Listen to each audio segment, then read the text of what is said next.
When my mom was pregnant with me before having married my dad in the middle of the HIV epidemic in the 90s, faced with a decision on whether or not to actually keep me around, literally, God showed up and quite literally saved my life. Not only my life, but the life of my parents. Then my brother, then my sister, then my next brother. All of us to this day, my dad, all of us kids don't have the virus. And so God has just shown an unbelievable amount of grace to my family, to me, and not judgment. And so Grace Coffee is one way to seek first the kingdom of heaven. It is a way for us to spread that same grace that we have been given and give it to the rest of the world.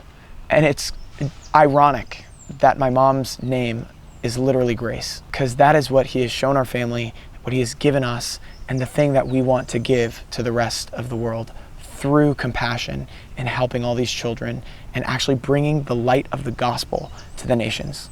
My perspective on compassion, after having spent a few days boots on the ground with them, seeing the churches, seeing the pastors, seeing the people that are involved in this ministry and what they're actually doing for kids, actually getting to speak with some of the alumni of the program that have graduated and now are on mission, doing phenomenal things for the kingdom of heaven.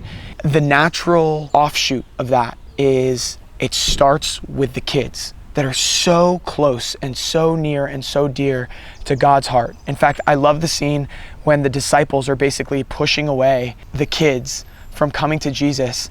And they're like, no, he's got more important things to say. He's got this sermon, he's got this speech, he's got this parable, he's got this thing. He's too busy for kids. Jesus rebukes them and says, no, let the little children come to me.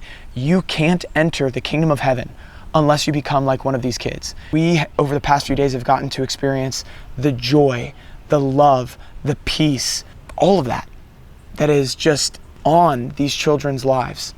They're being given the hope of the gospel. And what better way to disciple the nations than starting with children? And I have been so blessed by this, seeing the faith of some of these pastors and what they believe for. They are turning into reality. Give us this day, the prayer, give us this day our daily bread. Literally, when they have nothing, when there's no hope, and they have to be fully reliant on the Lord for everything, literally for everything. It's like, we need clean water. We're gonna pray for clean water. And the next month, God shows up and basically blesses them with an opportunity to create clean water, not just for them, but for the entire community.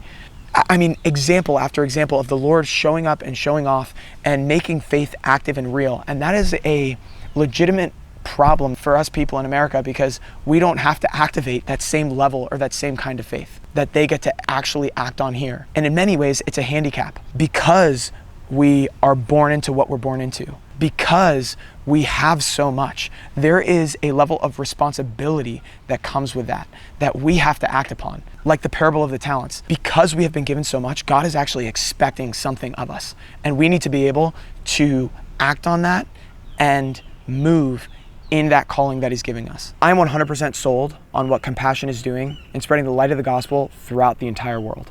Coffee is the most easy and accessible way to be able to shed new light, bring new people who wouldn't otherwise know what it is that they're doing, and bring them into the mission of what it is that they're doing around the world. Coffee is the best mechanism to make that happen. All of this is to feed, to educate, to take care of, and to lift the least of these out of poverty in Jesus' name.